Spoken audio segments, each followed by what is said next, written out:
Welcome to this video on compression and archives.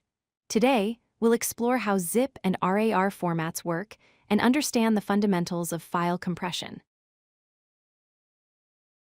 File compression is the process of reducing file size by encoding data more efficiently while preserving the original information. Think of it like reorganizing a messy closet. You're not throwing anything away, just arranging everything more compactly so it takes up less space. There are two main types of compression. Lossless compression allows the original data to be perfectly reconstructed.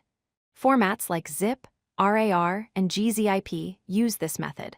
On the other hand, lossy compression permanently removes some data to achieve smaller file sizes.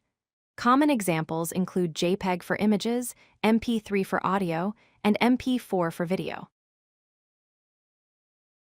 An archive is a single container file that bundles multiple files and folders together. Imagine packing several items into one box for easier handling. That's exactly what archiving does with your digital files.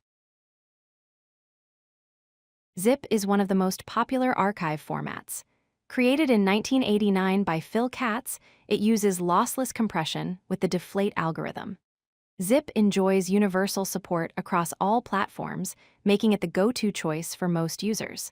Files compressed with ZIP have the .zip extension.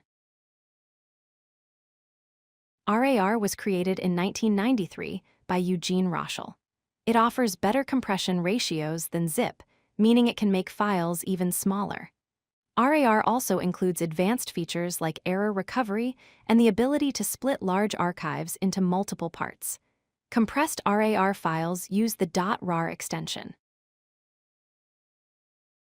When comparing ZIP and RAR, each has its strengths.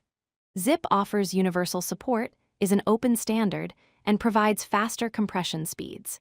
RAR, however, delivers better compression ratios, includes error recovery capabilities, and supports archive splitting for handling very large files.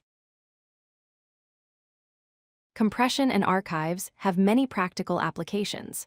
They're perfect for email attachments when you need to send multiple files as one. They help with backup and storage by saving disk space efficiently. File downloads become faster over the internet when compressed, and software distribution relies heavily on archives to package applications and data together. If you like this video, hit that like button and don't forget to subscribe.